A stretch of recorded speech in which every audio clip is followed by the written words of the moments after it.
Yeah, what is up, everybody? John from Top Tactics here, bringing you another video. Today we're going to be talking about the balanced data slate. It's likely coming in the next couple of weeks. We're going to walk through my predictions and wish list for the balanced data slate that includes other armies, also includes Tau. So we're going to walk through what changes I'd like to see, what changes I think are realistic going into the balanced data slate. So let's hop right into it. But before we do, I want to give a huge shout out to Nathan McCain, who won our Tau Battle Force box set on behalf of this channel sponsor, Secondhand Geek. Nathan, I just sent you an email asking for your information. We'll get that sent out to you very quickly here. If you didn't win the Battle Force box set, but you do want one, we do have on Secondhand Geek right now more Battle Force box sets available for purchase with a 15% discount already applied to them. So if you'd like to pick that up, you're interested, definitely go check them out. And if you do use the link below to sign up using my referral link, I will get a little bit of a kickback. So appreciate you if you do plan on going ahead and doing that. If you could give me a little kickback, that'd be awesome. Awesome. So let's start out with other armies outside of Tau. What I'd like to see changes made wise going into this balanced data slate. First and foremost is Eldar. Now, the one specific piece of Eldar that I think is really silly and really would like to see changed is the uninteractive Fire Dragon Wave Serpent combo. I think it's really silly that Eldar players will look you straight in the eyes and say, do I even have to place these models out on the table? Because they can, one, ignore Overwatch with the Fire Dragon unit, so it's like they were never even outside of the Wave Serpent to begin with, and we all know that they're going to hop in the Wave Serpent at the end of the turn for 1 CP. So it's almost like it's an indirect fire piece. You can't interact with it really outside of deciding where you want the Wave Serpent's minimum threat range to be. Like, you can place a unit where you know, hey, this Wave Serpent's going to get to it, but it's going to at least have to get within 21 inches of this unit. That's the interaction that you do have access to, is saying which models the fire dragons and Wave Serpent have to be within 21 inches of to be able to interact with. Now, I think that's a really silly interaction. I don't think anyone who's not an Eldar player enjoys this interaction. I think it's not healthy for the game because, again, it basically puts all of the onus on the Eldar player to be able to make decisions, whereas you on the other side of the table don't really have a ton of agency to interact with your opponent. So I really would like to see a change made here so that we can get back to playing a game of Warhammer like it's supposed to be, where we each take turns. We are able to each interact with each other's key pieces. So yeah, would love to see a change made to the Wave Serpent Fire Dragon combo. I hope it's not points. I really hope in this case there are rules changes, because I think this does require rules changes here. I think pointing this into Oblivion would still result in Eldar players taking it. They would just have less stuff, and I think it would kind of kill the Eldar army in and of itself if the army was to go up, like, let's say 10 or 20% points-wise.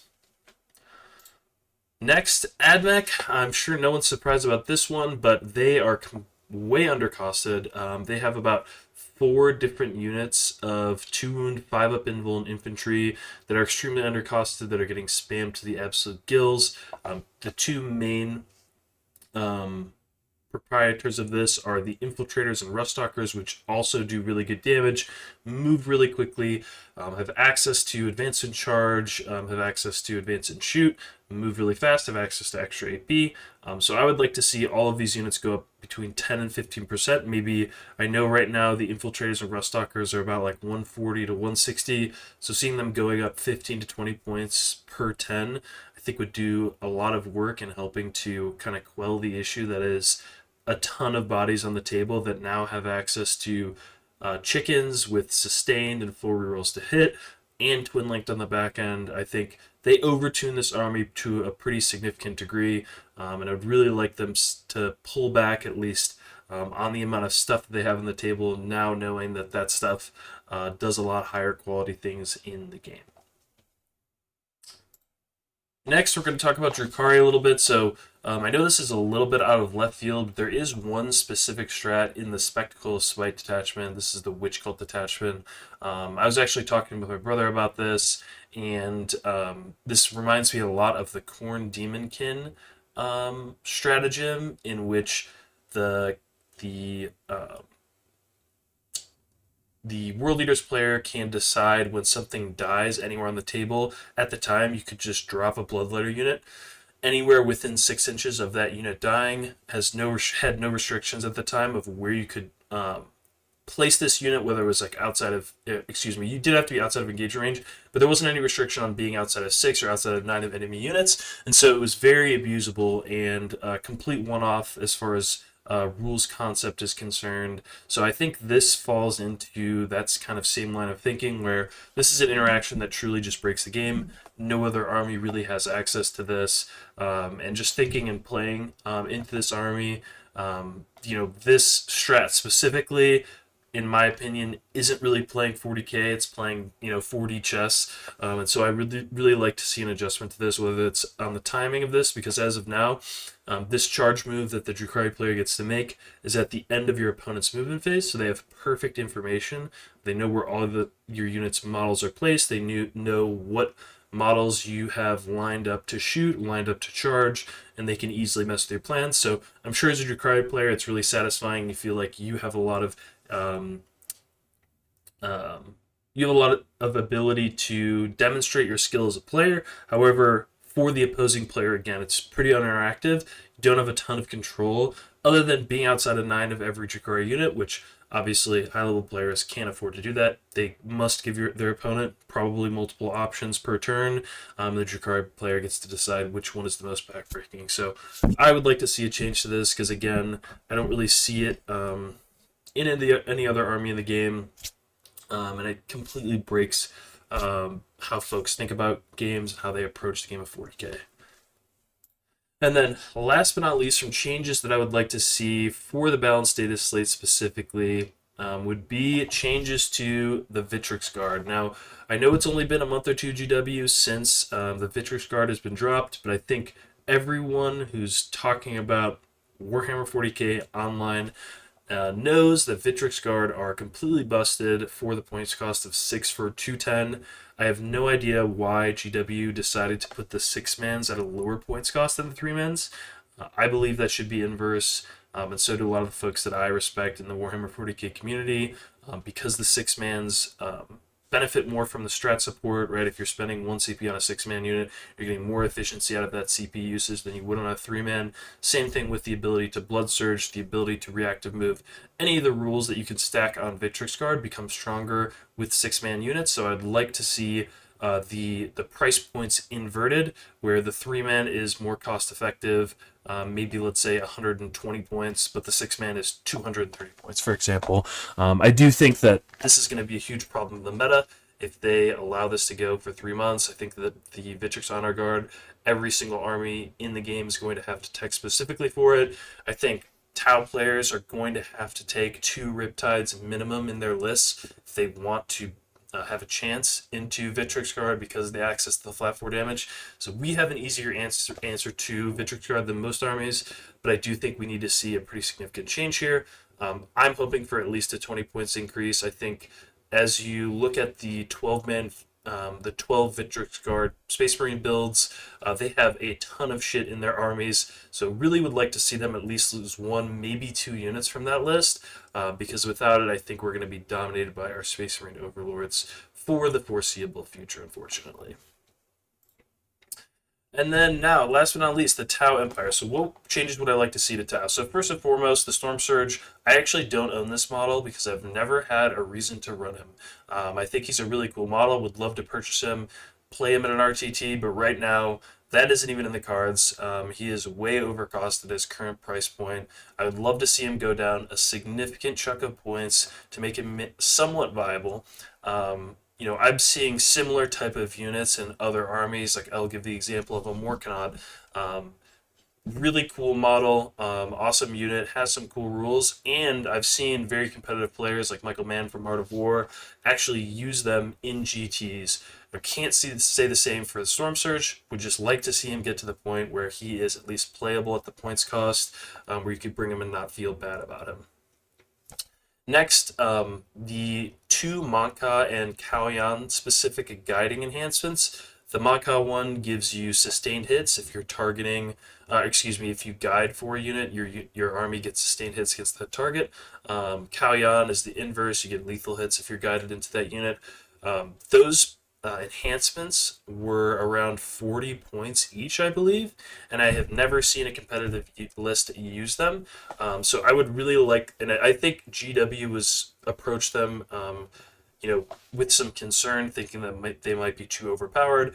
GW, they are not overpowered because of the stipulation in there that you have to be leading a unit to use these enhancements, which means you have to take an ethereal plus a strike team or an enforcer commander plus a starsight unit. All of a sudden those units become way overcosted for what they are offering your army. An ethereal plus a strike team plus this enhancement, I believe it's 165 points for something that holds your backfield, guides, and gives out lethal or sustained 2 or 3 times a game.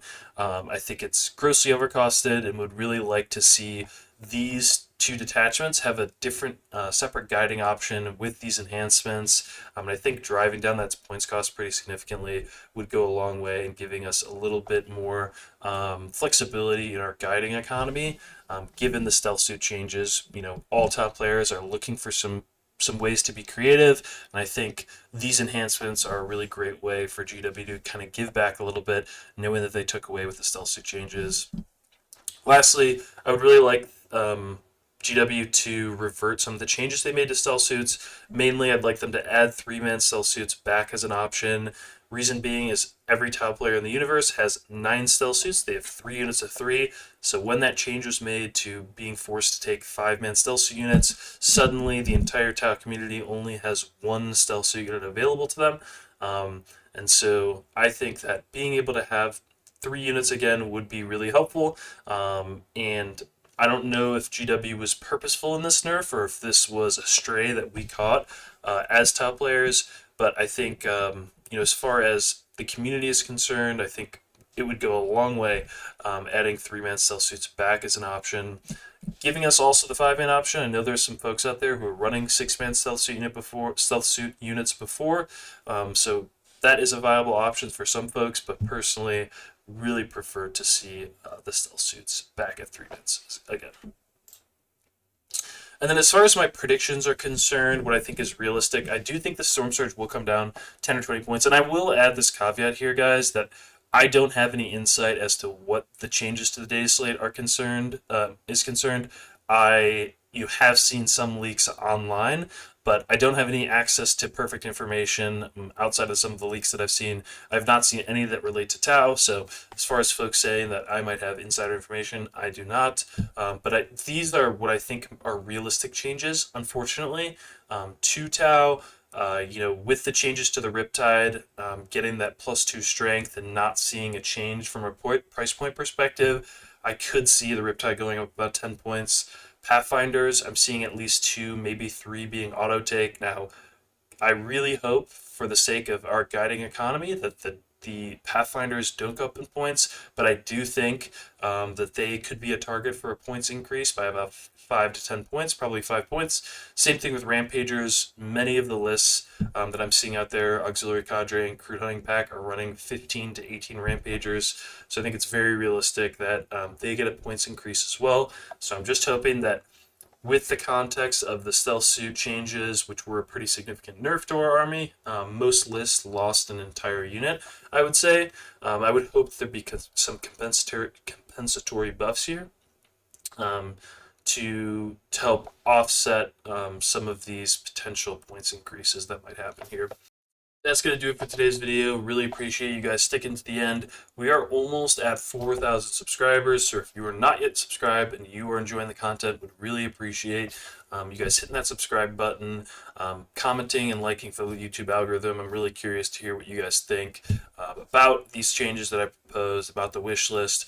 What other changes would you guys like to see in the balanced data slate? And thanks as always to channel's patrons. Wouldn't be able to do it without you guys. So thank you so much. And that's going to do it for the video today, guys. I'll catch you all in the next one. Peace.